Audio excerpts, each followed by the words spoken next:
Y vamos a la palabra de Dios. Lo voy a invitar a que vaya al Evangelio de Mateo, si es tan amable.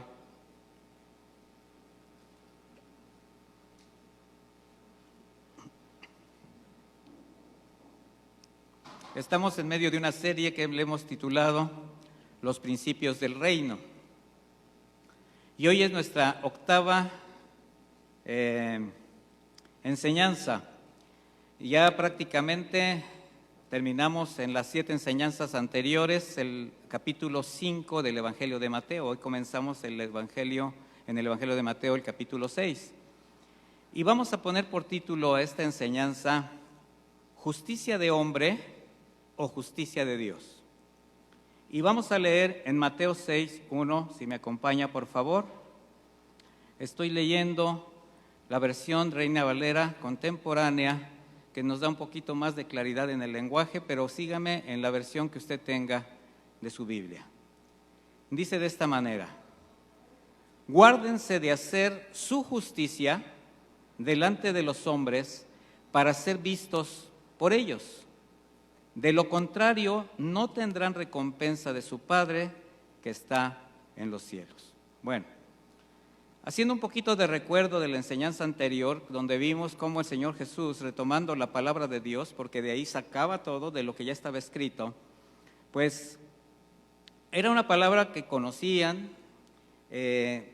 Lo más reciente o lo único que había escrito hasta ese tiempo, la ley de Moisés y las revelaciones de los profetas que Dios usó para establecer su voluntad al pueblo de Israel. Y aunque todos estos escritos, mis hermanos, eran estudiados, eran leídos y eran enseñados en las sinagogas por quienes tenían a su cargo esta labor, estamos hablando de escribas, fariseos, maestros de la ley, todos ellos, en este mensaje que reconocemos como Sermón del Monte, mientras el Señor iba revelando el verdadero sentido moral y espiritual de los mandamientos de Dios, de la ley del Señor, bueno, estas enseñanzas no solamente contrastaban, sino que también contradecían, bueno, de hecho echaban abajo las interpretaciones rabínicas y las tradiciones de los ancianos, que pues hemos visto que con sus manipulados argumentos, pues le quitaban a la ley el propósito de haberla entregado al pueblo de Israel. ¿Cómo hacían esto? Supliéndola por preceptos religiosos, argumentos alternos, que de hecho la hicieron inalcanzable al pueblo, porque la convirtieron en un complejo sistema plagado de rituales, de tradiciones, que para ellos era importante, según para agradar a Dios. O sea, lo usaban como recurso. Todos estos lineamientos establecidos eran con la intención de agradar a Dios, evidentemente a su manera. Y en la actualidad uno de los mayores engaños de los círculos religiosos para hacer la voluntad de Dios o agradar al Señor es precisamente dirigir la mirada de las personas a la realización de obras que requieren esfuerzos físicos, que requieren de dádivas personales o económicas, antes que pensar en la obediencia y el apartarse de pecar. ¿Sí se ha dado cuenta que las religiones siempre establecen formas de trabajo o de hacer cosas para agradar a Dios?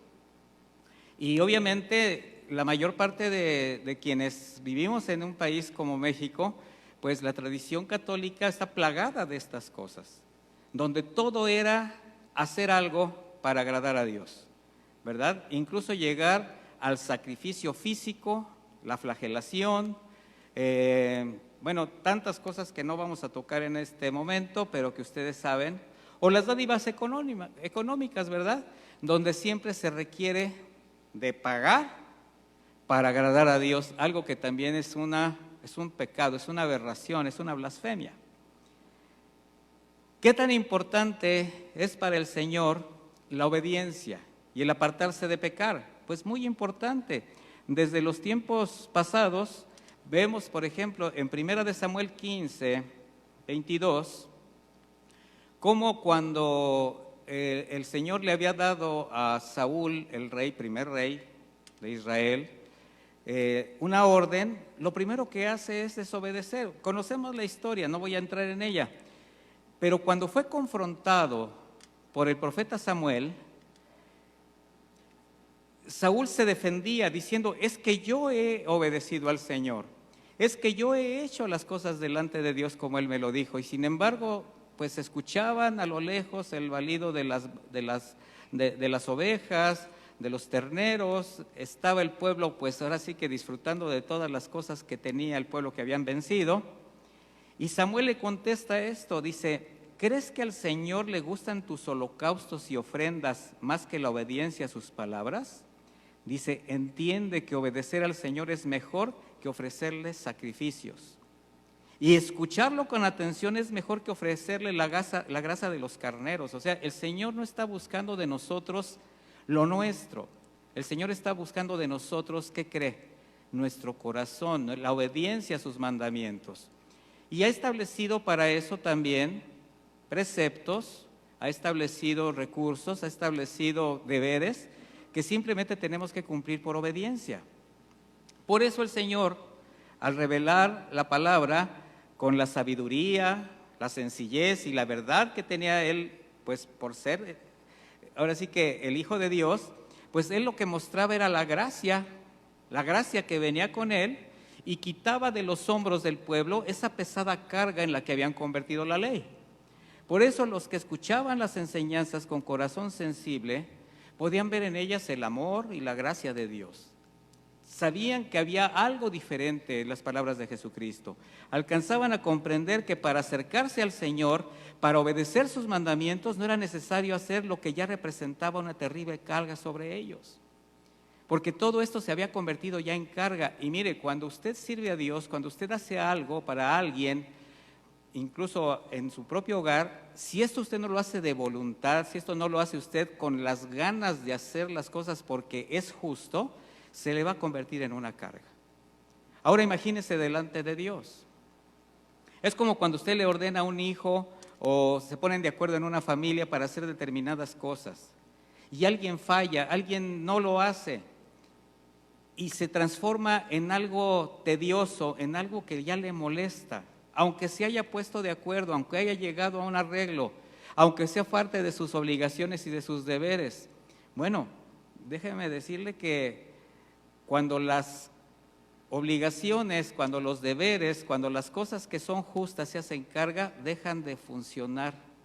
Y así es delante del Señor. El Señor no nos está cargando de actividades para acercarnos a Él o para obedecerle.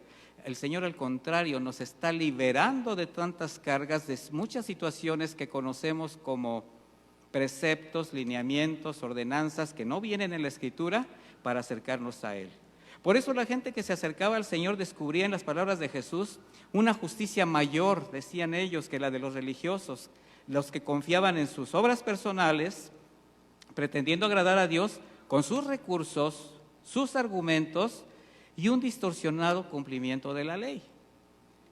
Pero siempre, y esto es lo que vamos a enfatizar, bajo la estructura ceremonial de las leyes y tradiciones rabínicas, es decir, mediante obras muertas que delante de la gracia de Dios provista en Cristo Jesús, solo son trapos inmundos que jamás llevarán a nadie a los cielos. ¿Sabía usted eso? Que sus obras no le abren las puertas de los cielos, sino solamente la gracia del Señor a través de Jesucristo. ¿Por qué? Porque ante la santidad de Dios, ante su obra de redención de Jesucristo en la cruz, ¿a qué puede aspirar o qué podían aspirar quienes solamente cumplían por costumbre deberes y preceptos de la ley a su manera, como en la actualidad? Que cada quien tiene una forma de establecer incluso su relación con Dios. No, es que yo así tengo mi relación con Dios. Yo así es como he determinado. Y no se dan cuenta que el Señor, pues al Señor no se le olvidó nada. Y Él nos indica cómo desea que nosotros nos acerquemos a Él. Pero quienes lo hacen a su manera, ¿qué ganan? Pues quizás un poco de reputación, admiración de la gente, el placer de haber hecho su voluntad. ¿A quién le da placer hacer las cosas que le dan la gana? Nadie levanta la mano, pero sí, ¿verdad? O sea, todos queremos hacer lo que nos place y encontramos satisfacción en eso.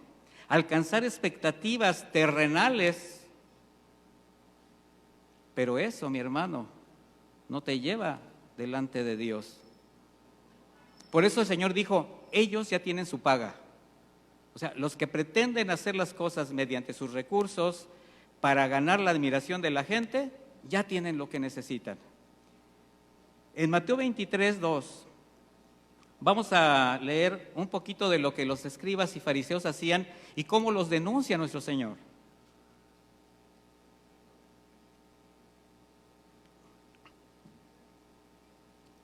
Mateo 23, 2 dice, los escribas y los fariseos se apoyan en la cátedra de Moisés. ¿Cuál era la cátedra de Moisés? La ley. O sea, se estaban apoyando en algo santo, en algo bueno. Dice, así que ustedes deben obedecer y hacer todo lo que ellos les digan. ¿Por qué? Porque era lo que leían. ¿Me explico? O sea, abrían la cátedra de Moisés, abrían la Torá, abrían la ley, ¿y eso qué decía? Pues la voluntad de Dios. Dice, pero no sigan su ejemplo. Ahí ya cambia la cosa. Porque dicen una cosa y hacen otra. Imponen sobre la gente cargas pesadas y difíciles de llevar, pero ellos no mueven ni un dedo para levantarlas. Al contrario, todo lo que hacen es, para que la gente los vea, ensanchan sus filactelias y entienden los flecos de sus mantos. O sea, tenían una característica especial en el vestir. Y entre más ostentoso era, ¿verdad? Pues para ellos significaba mayor consagración al Señor. Dice, y les encanta ocupar los mejores asientos en las cenas, sentarse en las primeras sillas en las sinagogas y que la gente los salude en las plazas y los llame rabí, rabí. Vaya que eso es grato, vaya que eso alimenta el ego, ¿verdad que sí? ¿O no? Sí. Sin embargo, complacidos en esto, o sea, en lo que ellos hacían, no se daban cuenta, o sea, no discernían que al hacer de lado la gracia de Dios, alejaban de sí mismos la posibilidad de ser justificados por Él. Y eso es lo que hace la religión. Eso es lo que hacen las obras. Te concentras tanto en hacer las cosas a tu manera que alejas de ti la gracia de Dios, porque estás pretendiendo agradar a Dios con tus recursos, con tus argumentos. De manera que Jesús, al mostrar el carácter de los que sí reconocían su condición, su necesidad de la gracia, pues está exhibiendo a aquellos que solamente hacían evidente la hipocresía de una religión. Él hacía estos comparativos, mostrando que cualquier hombre, cualquier persona, por religioso, místico, piadoso o bondadoso que pretenda exhibirse, si su corazón no ha sido regenerado y su mente no ha sido renovada, aunque él no lo reconozca, estará dominado de su naturaleza caída. Y esto no es grato para muchos. Porque si no hay un cambio de corazón, mis hermanos, aunque usted quiera aparentar piedad, ¿qué es para piedad? Caminar con Dios. Algún día su realidad, la verdad saldrá a la luz. Porque es muy difícil, mis hermanos, sostener lo insostenible. Por eso muchos caen cuando solamente son una apariencia de lo que realmente no está reflejando un corazón. Por eso, mis hermanos, el Señor dijo, por sus frutos, por sus palabras, por sus reacciones, se le conocerán. Porque un corazón rebelde, aunque se quiera mostrar piadoso, no tiene temor de Dios. No tiene respeto reverente por la palabra, porque como todavía está bajo el señorío del pecado, pues va a estar haciendo lo que su carne le exija. De ahí la necesidad de un cambio de corazón, de un nuevo nacimiento. Porque si no hay dirección espiritual, no hay control sobre la carne. No hay un control sobre los sentimientos, las emociones, que son las que normalmente hacen que el hombre tome sus decisiones. ¿Y sabes lo que es tomar una decisión en la carne por los sentimientos y las emociones? ¿Sabes lo que significa? Equivocarse. Porque hacemos de lado el consejo de Dios. El consejo de Dios a muchos no agrada. ¿Por qué cree? Porque nos limita. Porque ¿qué agrede? El ego, la carne, la voluntad personal. De manera que alguien que no tiene dirección espiritual, pues con facilidad seguirá respondiendo a los estímulos que le den placer a sus sentidos. ¿Sí, sí vamos bien? ¿Sí se me entiende el concepto? Ahora, usted empieza a analizarse. ¿Qué es lo que le da placer? ¿A qué responde su corazón? ¿A qué responde usted? Porque bajo esa condición moral y espiritual, esa persona solamente buscará la satisfacción personal, sacando provecho de cualquier circunstancia y de las personas que le rodean, sacrificando incluso o pasando por encima de quien se oponga a sus planes. ¿Conoce usted gente así?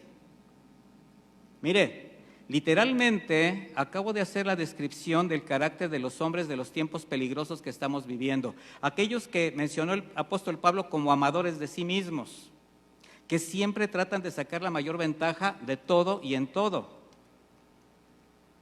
Y así como en aquellos tiempos, en toda generación, ahora en la iglesia, hay quienes aún conservan ese corazón. Yo espero de verdad, sinceramente, que nadie se haya identificado con esta descripción, porque no describe a un hijo de Dios, no describe a alguien que ha nacido de nuevo, sino a alguien que se sigue guiando por sus estímulos carnales. De ahí la responsabilidad de cada persona, de cada creyente en este caso, importante. Reconocer la propia naturaleza, hacer un autoanálisis personal, identificar la condición del corazón. ¿Y cómo va a hacer esto? Por su manera de pensar, por su manera de actuar. ¿Cómo reacciono yo ante los estímulos de la carne? ¿Cómo reacciono yo ante los argumentos del mundo? ¿Qué dice Dios acerca del pecado? ¿Qué pienso yo acerca del pecado? ¿Qué dice Dios acerca del orden dentro de una familia? ¿Qué pienso yo acerca del orden de una familia? ¿Qué pienso yo de la sexualidad? ¿Qué dice Dios acerca de la sexualidad? Y ahora los argumentos cada vez son mayores, los que están agrediendo la integridad de la palabra de Dios. Pero como la palabra es única y perdurará, déjeme decirle que cualquier cosa que se presente delante de Dios que no provenga de Él, va a venir abajo. Por eso el Señor decía que tenemos que quitar, derribar todo argumento que se oponga ¿a qué? Al pensamiento de Dios, a la palabra de Dios. ¿Cómo está viviendo su fe, mi hermano, mi hermanita? ¿Identifica en usted crecimiento espiritual? ¿Está fructificando conforme a la voluntad de Dios? Y sobre todo una pregunta. ¿Está usted consciente que el pecado que vive en su corazón, o sea, porque ahí está, solo está esperando ocasión para manifestarse? ¿Sí sabía usted eso? Que el ser cristianos no nos exime de pecar, que ser cristianos no nos hace buenos, que no somos buenos, sino somos gente que reconoció su pecado y Dios nos perdonó por misericordia, y que tenemos que seguir trabajando con nuestro sentimiento, con nuestro sentir, con nuestro corazón, porque hay quienes de manera orgullosa creen, incluso hasta enseñan en ciertos lugares que por ser cristianos ya no tienen problemas con el pecado. No, tú ya estás salvo, tú ya no tienes problemas con el pecado, tú cometes un errorcito, lo tuyo no es pecar, esto ya no ofende, no. Y no se dan cuenta, mis hermanos, que un creyente es más vulnerable, más fácilmente de ser tentado y de ser seducido. ¿Por qué? Porque ese creyente, ese cristiano, renunció al pecado, volteó los ojos a Jesús, y hay un enemigo común de nuestras almas que lo que quiere es hacernos caer. ¿Sí sabe usted eso? Por eso la necesidad de evaluarnos constantemente. El mismo Pablo, en Romanos 7:18, acompáñeme ahí, vamos a leer este pasaje, como él, siendo un hombre íntegro, un hombre creyente, un hombre firme, un hombre que maduraba constantemente y usado por Dios, él mismo sabe del riesgo de caminar en sus propios deseos, porque reconocía el poder de la carne, el poder del pecado. ¿Ya llegó a Romanos 7:18? Dice así: y yo sé que en mí, esto es, en mi naturaleza humana, no habita el bien. ¿Ya se fijó qué fue lo que dijo? ¿Quién lo está diciendo? El apóstol Pablo.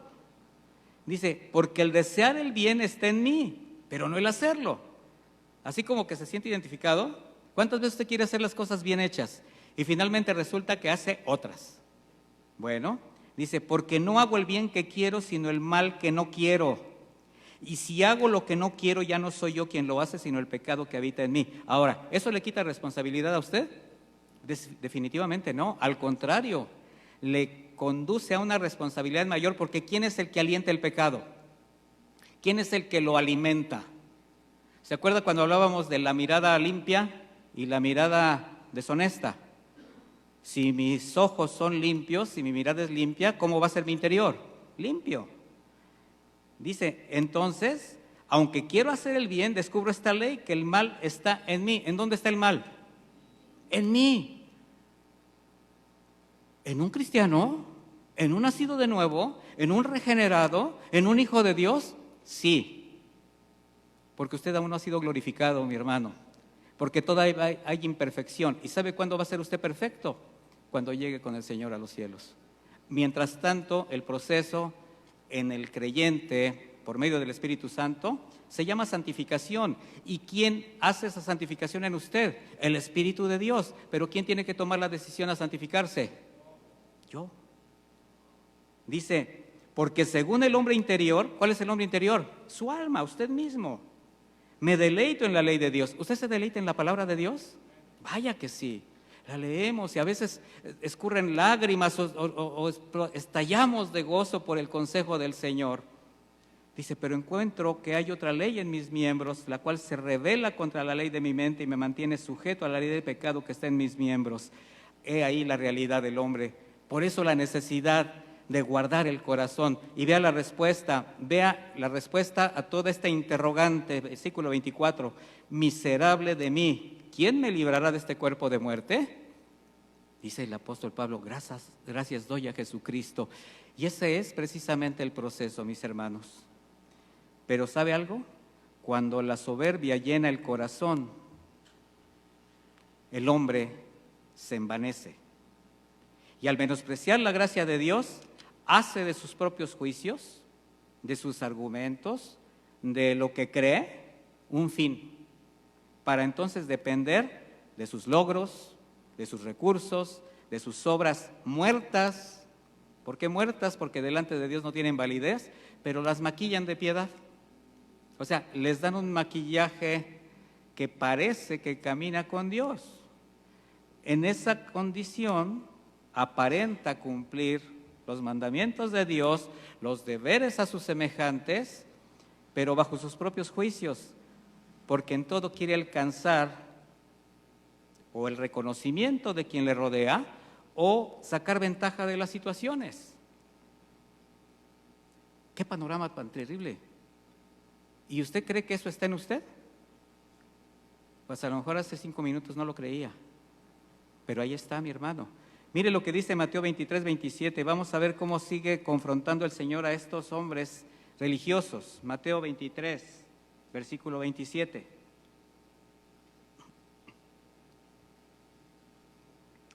Les dice, ay de ustedes, escribas y fariseos hipócritas, porque son como los sepulcros blanqueados que por fuera se ven hermosos, pero por dentro están llenos de carroña y de total impureza. Así también ustedes por fuera se presentan ante todos como hombres justos, pero por dentro están llenos de hipocresía y de maldad. Mi hermano, esa es la condición del hombre que rechaza la gracia de Dios y cree en sus propios recursos. En la actualidad, estas son actitudes comunes, aún dentro de la Iglesia del Señor, en quienes viven un cristianismo superficial, frívolo, nominal, adecuado a sus intereses, a sus expectativas personales, a sus inclinaciones carnales, sin temor de Dios, sin respeto y compromiso con su palabra. Por eso el Señor está enfatizando y condenando el carácter de quienes solamente vivían vidas religiosas, y les dice a sus discípulos en Mateo 6:1, lo que acabamos de leer: guárdense de hacer su justicia delante de los hombres para ser vistos por ellos. Fíjese todo lo que tuve que hacer para llegar al principio de nuestra enseñanza, que apenas va a empezar. Todo esto fue un prólogo. La palabra justicia, del griego dike, con K, o dike, indica lo que es recto. También se traduce como costumbre. Y aquí está enseñando a los discípulos que no hagan su propia justicia, pero ¿a quién está haciendo una referencia directa? A los sacerdotes, los escribas y los fariseos. De manera que era una advertencia a evitar cualquier tipo de alarde o de ostentación en el momento de cumplir con mandatos y deberes expresados en la ley. Para nosotros, nuestros deberes cristianos. ¿Sabía usted que nosotros tenemos deberes delante de Dios? No son opcionales, se lo voy a decir, y lo vamos a ver. Y estas costumbres, estos religiosos hipócritamente las guardaban con celo, exhibiendo una vida justa con la intención de ser vistos, de ser admirados, alardeaban y presumían el cumplimiento de sus deberes como que si fuera una manera de lucimiento personal, como si no fuese un deber, sino que algo que se les tuviera que ser recompensado. En una parábola, el maestro mostró el carácter de quienes, seguros de sí mismos por considerarse justos, tenían por costumbre menospreciar a los demás. Y también está en esta parábola el Señor mostrando el corazón de quien no se consideraba siquiera digno de estar delante de Dios. Acompáñeme a Lucas 18, por favor.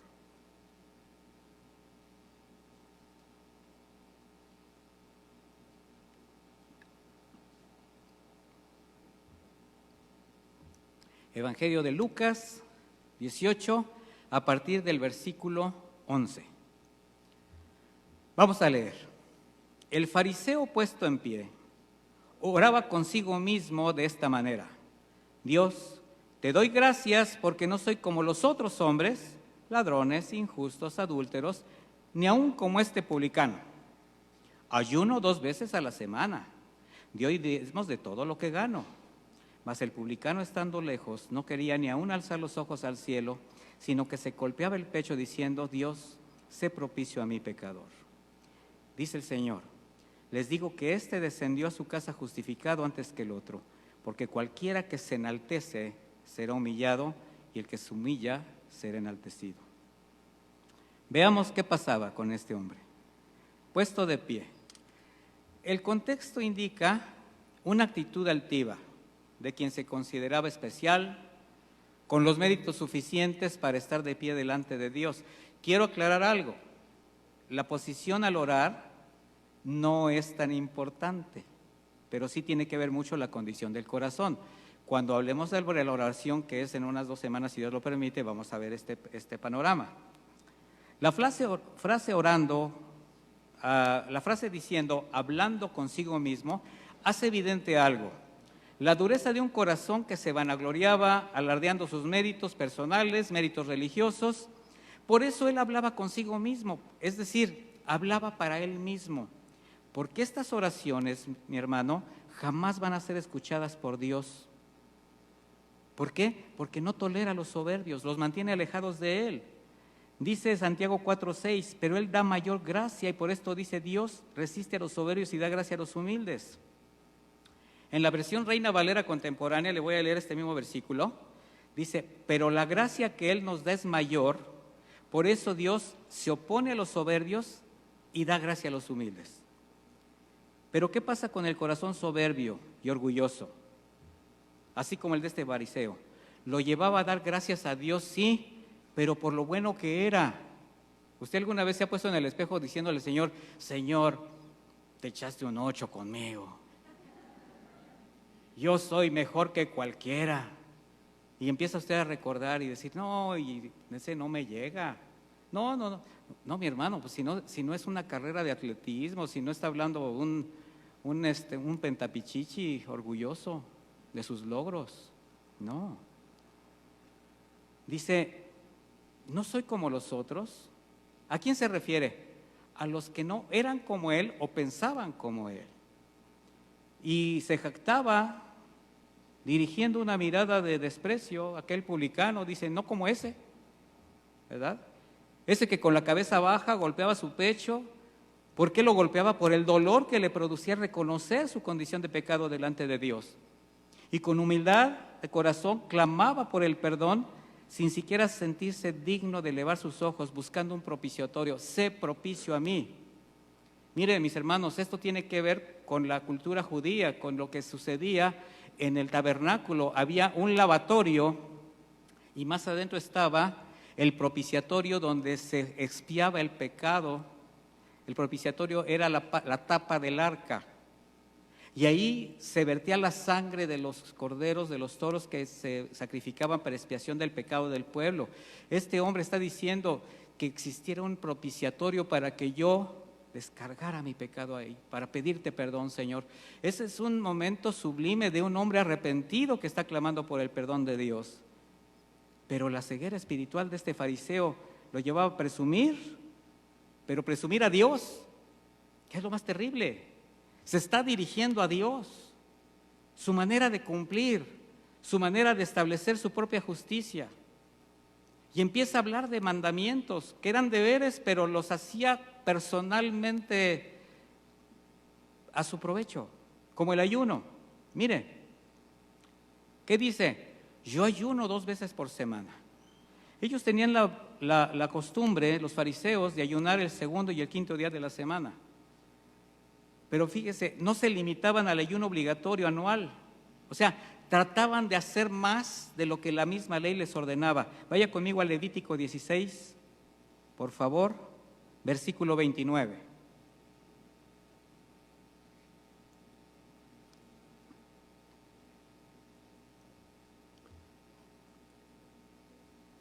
Levítico 16, 29.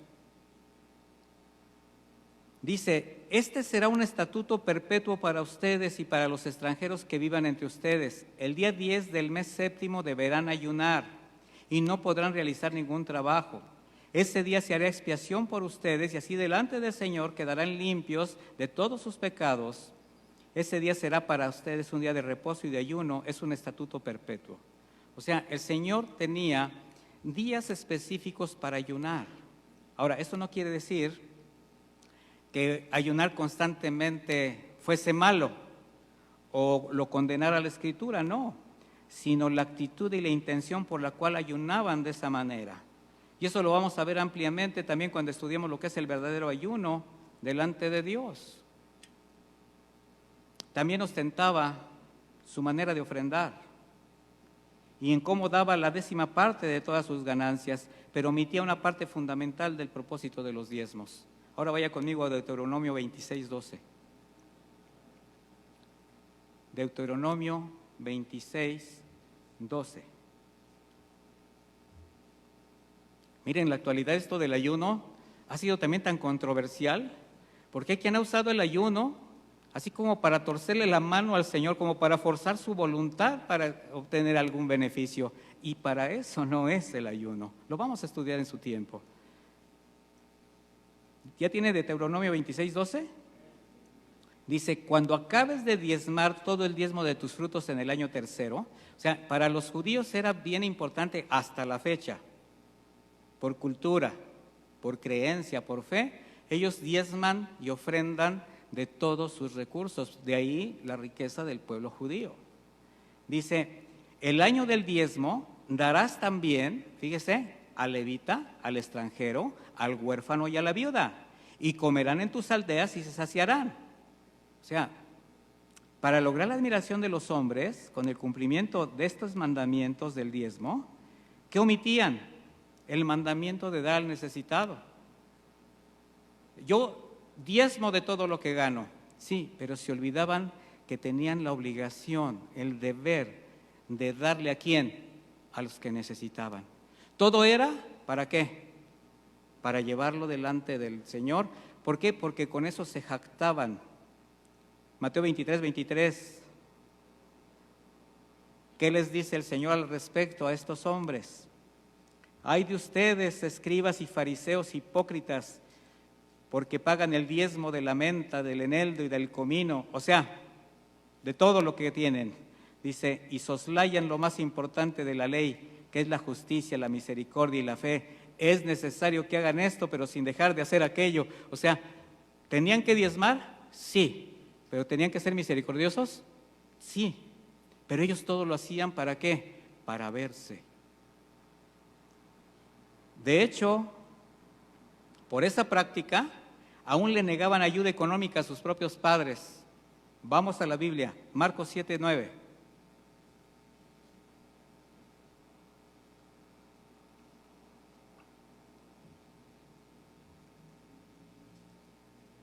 Marcos 7, versículo 9. ¿Ya lo tiene? También les dijo: ¿qué bien invalidan ustedes el mandamiento de Dios para mantener su propia tradición? Porque Moisés dijo: honra a tu padre y a tu madre, y también el que maldiga al padre o a la madre morirá irremisiblemente. Pero ustedes dicen: basta con que alguien diga al padre o a la madre, todo aquello que podría ayudarte es corbán, o sea, es mi ofrenda a Dios. Y con eso ustedes ya no permiten a nadie más que ayude a su padre y a su madre. Fíjese lo que enseñaban ellos. No sé dónde he escuchado esto en estas actualidades. Tú tienes la obligación de traer todos tus diezmos aquí, todo para la iglesia, todo para el Señor. Ajá, para el Señor que vive en su casa.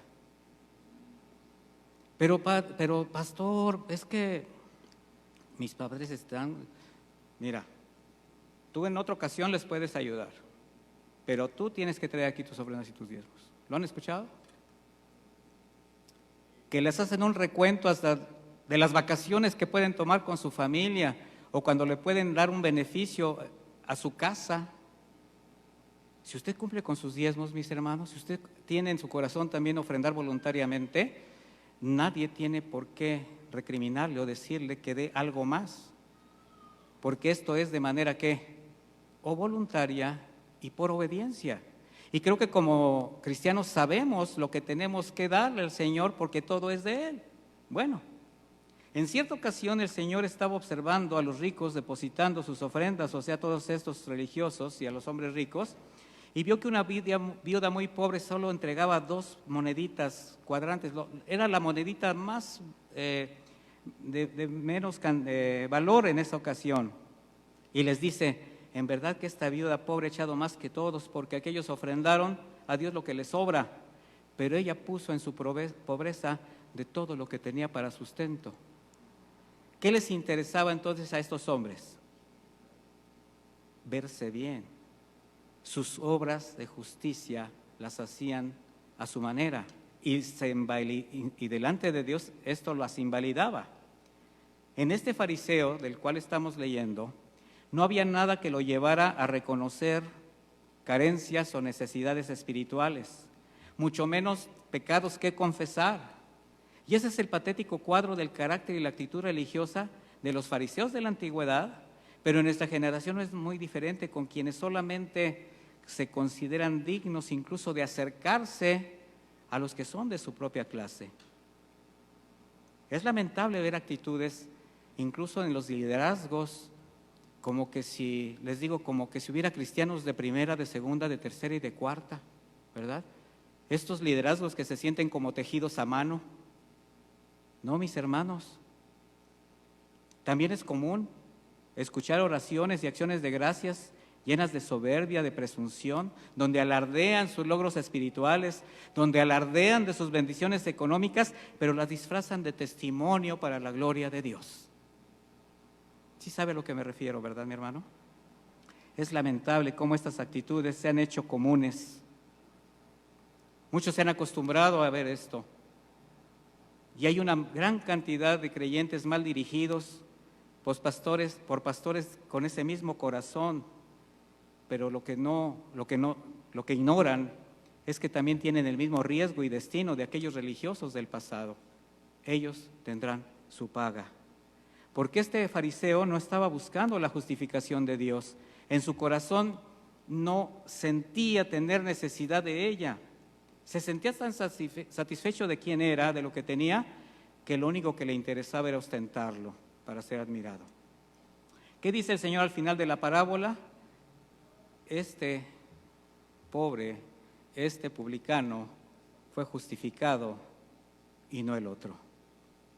Dice Ezequiel 17:24: y sabrán todos los árboles del campo que yo Jehová abatí el árbol sublime, levanté el árbol bajo, hice secar el árbol verde e hice reverdecer el árbol seco. Yo Jehová lo he dicho y lo haré. Mis hermanos, qué lamentable es la condición de un hombre convencido que no necesita menguar, que no necesita a Dios, que no necesita limpiarse a sí mismo, que no reconoce su pobreza espiritual, que no siente dolor por su pecado. De hecho, no ve pecado en él. Por tanto, no necesita del perdón de Dios. Son de los que no tienen hambre de sed de la rectitud y justicia de Dios. Por eso no reconocía la misericordia, solo tenía un corazón dividido entre su ego religioso y sus recursos materiales. Totalmente contrario al carácter de los hombres que agradan a Dios. Y este espíritu fariseo prevalece en la generación que nos ha tocado vivir, y no tanto en el paganismo, mis hermanos, en la iglesia, donde hay un especial amor por el poder y la riqueza. Recuerdo aquella iglesia que fue confrontada por el Señor en Apocalipsis 3:17, la que le dice: porque tú dices, yo soy rico y me he enriquecido y de ninguna otra cosa tengo necesidad. Y no sabes que tú eres un desventurado, miserable, pobre, ciego, desnudo. Por eso lo que el Señor Jesús está enseñando es que obedecer los mandamientos y cumplir los deberes honran a Dios cuando no se convierten en un derroche de obras personales buscando la honra de los hombres.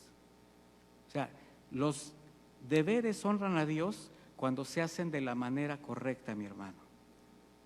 Cuando obedecemos y cumplimos nuestros deberes cristianos, reconociendo la gracia de Dios, reconociéndonos en esa condición, en esa posición de hombres y mujeres perdonados, de siervos inútiles, a su tiempo Él dará recompensa.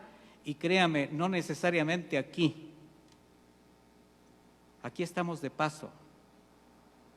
Por eso en este punto del mensaje, Jesús está tocando importantes temas o deberes que los religiosos, por su manera de hacer, invalidaban, ¿verdad?, el propósito espiritual, porque los usaban como medio de envanecimiento o para sacar ventaja.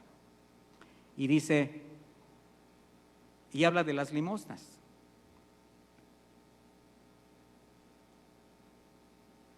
De la oración, del ayuno. ¿Qué son las limosnas? El fin de este término, ahorita lo vamos a estudiar, no es solamente desprenderse de algún recurso material para darlo, sino que representa la misericordia, la justicia y la caridad de Dios para quien Él desea bendecir a través de sus hijos. Eso significa limosna. Ahorita lo vamos a estudiar más ampliamente. ¿Qué es la oración? Una necesidad para el hombre, no para Dios, porque es el más importante recurso del creyente para acercarse, comunicarse y relacionarse con Él. ¿Y cómo debe ser practicada?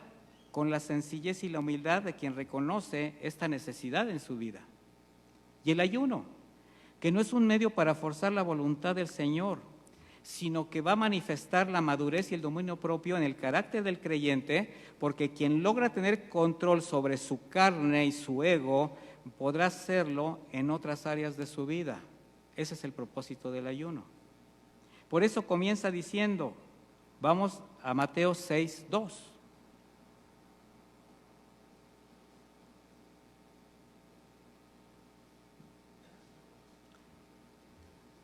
Dice, cuando tú pues hagas obras de misericordia, así está traducido en la Reina Valera contemporánea la palabra limosna. Limosna significa obra de misericordia. Dice, cuando tú pues hagas obras de misericordia, no hagas tocar trompeta delante de ti como hacen los hipócritas en las sinagogas y en las calles para ser honrados por los hombres. De cierto te digo que ellos ya tienen su recompensa. Pero cuando tú hagas obras de misericordia, no sepa tu izquierda lo que hace tu derecha, de modo que tus obras de misericordia sean en secreto, y tu Padre que ve en secreto, ¿qué va a hacer? Te recompensará. La palabra limosna, mis hermanos, del griego elémon, con doble L, o elémon, de la misma raíz de misericordia, que es eleos, se traduce como tener compasión, ser misericordioso, y especialmente cuando se apoya a quien pasa por una situación difícil. Este apoyo puede ser material, físico, moral y espiritual.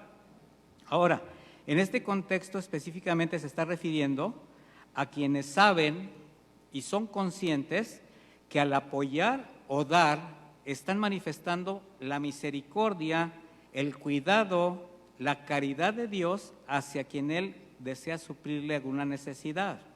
¿A quién está usando? A los que saben de dar de gracia lo que de gracia han recibido. Eso es la limosna. Eso es caridad. Ser un vehículo para expresar el amor de Dios a otras personas. De manera que al establecer el verdadero sentido de los deberes, de los mandamientos, al mismo tiempo está mostrando el Señor cómo lo que es bueno, con una actitud equivocada, se puede convertir en algo vano. ¿Sí me entendió? Algo que es bueno, con una mala actitud, se convierte en algo vano, cuando tratamos de sacar ventaja o de ser reconocidos. Por eso dice, cuando des pues limosna, o sea, cuando el Señor te está usando para hacer misericordia con alguien que Él desea bendecir, y ha puesto en tu corazón compasión con el propósito de glorificarse a través de ti, estoy parafraseando, no hagas tocar trompeta delante de ti. ¿Sí se entendió el hecho? El Señor lo quiere usar. No hagas tocar trompeta. En sentido figurado, ¿qué es? No lo anuncies, no lo publiques, no lo divulgues o presumas lo que das. Cuando des, no lo hagas tampoco buscando la ocasión de que lo vean. Hay quien hace eso, pudiéndolo hacer ¿cómo? ¿En qué? En secreto, para salvaguardar la dignidad de la persona que estás apoyando, por respeto a su situación. ¿Sí se entiende? Por amor a Él. Tu Padre que ve ¿en qué? En lo secreto, te recompensará en público. Por eso el Señor lo contrasta con la actitud de los que lo hacían hipócritamente, fingiendo, con la intención de verse bien ante los hombres. Dice, como lo hacen los hipócritas en las sinagogas y en las calles, para que nadie los alabe. La palabra hipócrita hace referencia a una persona que está actuando. En el teatro grecorromano de aquella época, los actores se ponían unas grandes máscaras, no actuaban así en persona, y tenían unos ciertos instrumentos para sonorizar la voz adentro de la misma máscara, una máscara que les cubría prácticamente la mitad del cuerpo. Entonces se está haciendo mención el Señor a un actor, a un dos caras, ¿verdad?, que aparenta lo que no es, encubriendo sus verdaderas intenciones. Para los religiosos de aquella época, bueno, también ahora, era importante buscar lugares públicos, lugares de reunión, para hacer alarde de todo lo que podían presumir. En este caso, cuando ofrendaban o daban algo a los pobres, si de casualidad se les ocurría hacer algo por alguien, lo hacían de una manera pública. Y esa es una actitud natural, ¿sabía usted?, del hombre, pues que tiene esa condición todavía irregenerada, que siempre pretende la admiración de los demás. Y esto lo puede usted ver en todos los ámbitos: político, deportivo, empresarial, por supuesto religioso. ¿Cuántos movimientos, asociaciones civiles, verdad?, disfrazadas de piedad, y se la pasan vanagloriándose porque llegaron a la meta, y de repente ves a tantos cristianos todavía bien preocupados porque no han llegado a la meta, ¿verdad? Y hacen suyos proyectos de hombre cuando nuestra principal actividad debe ser la predicación del Evangelio. Qué importante es que los cristianos conserven limpio el corazón de toda vanidad. Y cuando se haga un acto de misericordia con un semejante, actuar sin doblez, sin deseos de sacar ventaja o de sobresalir, sino para darle la gloria a Dios. Eso es lo que nos está enseñando el Señor. Por eso dice, de cierto les digo que ellos ya tienen su recompensa. Ahora, viniendo de la boca del Señor, esta es una terrible sentencia. ¿Sabe por qué? Porque significa que como todo lo que hacían era para obtener admiración, aplauso y distinción de los hombres, con los beneficios que representaba, será lo único que obtendrán. Buscaron las cosas terrenales, ¿qué tendrán? Beneficios terrenales. Buscar las cosas de arriba, ¿qué representa, mis hermanos? El Señor a su debido tiempo te habrá de recompensar. Por eso dice, mas cuando tú des limosna, o sea, cuando hagas ese acto de misericordia, que no sepa tu mano izquierda lo que hace tu mano derecha. Con esta analogía, el consejo es, no exhibas públicamente las buenas obras que Dios ponga en tu corazón. No enaltezcas tu orgullo, hazlas discretamente, glorifica a tu Padre Celestial. Que no sepa tu izquierda lo que hace tu derecha. Es una analogía a las manos. ¿Por qué? Las manos son instrumentos, mi hermano. Literalmente significa que nadie se entere cuando haces algún bien. Aunque haya preguntones, curiosos o aduladores, porque es bien fácil. Bueno, a ti te tengo confianza y brota el orgullo. Pero ¿qué crees? Pues ya bendije a ese hermano y pues ya ves cómo anda el pobre. Vaya corazón. Que no nos traicione. Dice el Señor, versículo 4, de modo que tus obras de misericordia sean en secreto, porque tu Padre que ve en secreto recompensará en público. De manera que entre menos notorias hagas las buenas obras y los actos de justicia al cumplir tus deberes cristianos, el Señor lo notará más. ¿Sí se entiende este concepto? Y a su tiempo, en su voluntad perfecta, cuando Él le plazca, te va a recompensar. Y no como el pago a un asalariado, mi hermano, por un trabajo, no, sino la recompensa o la bendición que por gracia da un padre amoroso a un hijo obediente, a un hijo que ama. El Señor cuando nos da algo es porque nos ama. Y existe una gran confusión entre los creyentes en cuanto a las bendiciones, a las dádivas económicas de Dios, cuando no son enseñados a dirigir la mirada y el corazón a las cosas de arriba. Entonces siempre pretenden comparar todo con las cosas que el mundo ofrece. Oyen la palabra bendiciones de Dios y piensan en metálico, piensan en un signo de pesos, en algo material.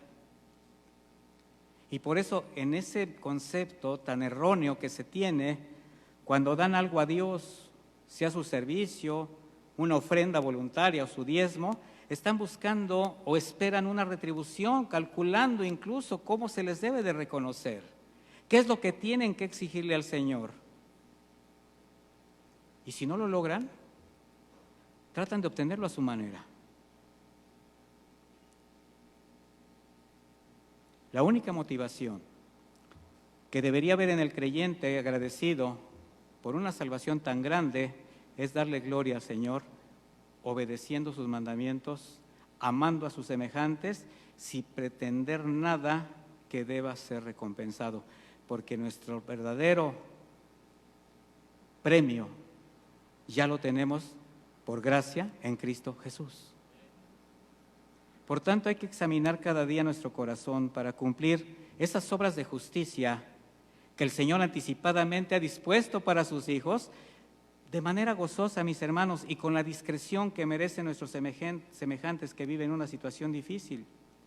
Así que cuando tú estés a punto de hacer una buena obra y consideras que hay en tu corazón algo que pueda traicionar tus convicciones o elevar tu ego, yo te animo a que recapacites en lo que vas a hacer. Asegúrate que la motivación, que las intenciones en tu corazón sean correctas. Recuerda que en aquel día, el día que todos comparezcamos delante del Señor, todo saldrá a la luz. Y hasta lo que parecía bueno, lo que parecía santo, se verá tal como es. Ahí van a salir a la luz las verdaderas intenciones del corazón. De manera que si caminamos en una falsa justicia, estoy hablando de las obras muertas, las terrenales, las que solamente satisfacen el ego, las que dan placer a los sentidos, ¿verdad? Tenemos que elegir en andar así o caminar en la justicia de Dios, la que nos permite una vida de integridad. Mira, esta vida de integridad que forma parte de tu caminar cristiano va a ser el tiempo necesario hasta que partas a la eternidad con Él. Porque ese es el camino del creyente. Es importante que aprendamos que todo lo que hacemos tiene que darle la gloria a Dios, que todo lo que tenemos es de Dios, que no pretendamos que ni las cosas materiales, ni los recursos espirituales que el Señor nos ha dado, y estoy hablando de los talentos, de los dones que Dios nos ha dado espiritualmente para servir a la iglesia, para bendecir nuestra comunidad o bendecir nuestro entorno, tiene que ser usados correctamente, no para beneficio personal. Porque nada es nuestro, mis hermanos. Recordemos desde dónde nos trajo el Señor a cada uno, que nunca se nos olvide. Y esto no es condenación. Esto no es que tú estés pensando siempre con condenación de ti mismo. No, el Señor ya te trajo a su luz admirable. El Señor ya te perdonó, mi hermano. El Señor te trajo a nueva vida. Pero ahora, ¿qué vas a hacer tú con esa nueva vida? ¿Cómo vas a ser tú portador de las bendiciones del Señor si estás pensando anticipadamente en un beneficio particular o personal? O para vanagloriarte, presumiendo tus logros espirituales. Hay quien presume los logros espirituales, si se le pudieran decir logros. Es que usted no sabe cuántas personas he traído yo a los pies del Señor. Pues la verdad, no me interesa cuántas personas has traído, pero con esa actitud espero que les hayas cuando menos predicado bien el Evangelio. Porque no es la gloria para el hombre, mis hermanos, estar presumiendo lo que hago. No voy a tocar más temas en este punto porque pues los vamos a tocar posteriormente, pero nuestros deberes cristianos, mis hermanos, son para cumplirse de una manera sana, de una manera espontánea, para darle la gloria a Dios. ¿Será un deber cristiano el congregarnos, el orar, el ayunar? Lo vamos a aprender, pero todo en su perfecto contexto y propósito. Así que oremos siempre al Señor para que su Espíritu y su palabra sigan purificando nuestro inconstante y engañoso corazón, mis hermanos, para que siempre honremos al Señor glorificando su nombre, cumpliendo nuestros deberes, sirviendo a nuestros semejantes con el amor y la gracia que Dios ha puesto en el corazón y honrándole con todos nuestros actos. Vamos a orar. Le acompaño, más bien le pido que me acompañe a orar.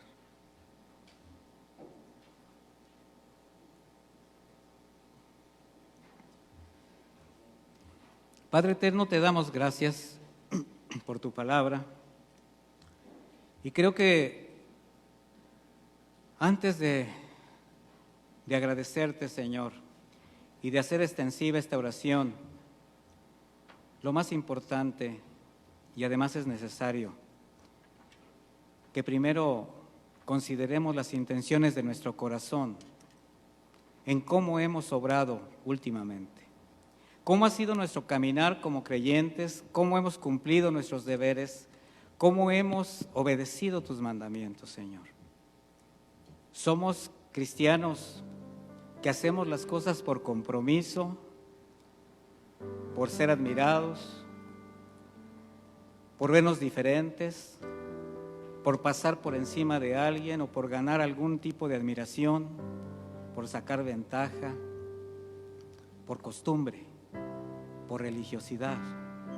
¿O realmente lo que hacemos, Señor, es porque nuestro corazón está ávido de ti, porque te necesitamos, porque te queremos honrar, porque sabemos lo que representa, Señor, la obediencia, sabemos lo que representa que nosotros menguemos, que tú seas exaltado? Perdónanos, Padre, perdónanos a todos los que hayamos hecho lo malo delante de tus ojos en esta área tan importante que es el cumplir con los actos de justicia, con las obras de justicia que tú has puesto para que nosotros caminemos en ella, con todo lo que representa nuestro caminar cristiano en obediencia, donde quizás nos ha traicionado el corazón y hasta hemos menospreciado a nuestros hermanos en desgracia o en una situación difícil. Perdónanos, Padre. Y nos ponemos delante de ti, Señor, como quien sabe y reconoce una necesidad de limpiar el alma, de limpiar el corazón, de conductas que no te honran, conductas que disfrazan una fe, pero que no manifiestan la verdadera belleza de tu palabra, Señor. Que no actuamos con misericordia, que no tenemos compasión por los demás, porque siempre estamos guardando algo para nosotros. Así que, Señor, perdona nuestras actitudes y pone en nosotros un corazón nuevo, Señor. Queremos renovarnos delante de ti, nuestro entendimiento, limpiar el corazón, limpiarnos de pecado y comenzar de nuevo aquellas obras que hemos hecho mal o retomar aquellas obras que no hemos cumplido. Pero, Señor, que todo sea para tu gloria, que todo sea para tu honra, que no nos quedemos con nada, Señor, que todo sea solamente pensando en obedecerte, sabiendo que algún día tú habrás de recompensar aquello que hicimos en secreto, con discreción, con amor y con obediencia. Yo te pido porque guardes a mis hermanos de cualquier actitud de envanecimiento, de cualquier actitud religiosa que pueda hacer tropezar a otro o que pueda evitar que su relación crezca contigo, Señor. Los pongo delante de ti, Señor. Guárdalos de todo mal. Te pedimos tu bendición. Te pedimos, Señor, que seas con nosotros, hermano.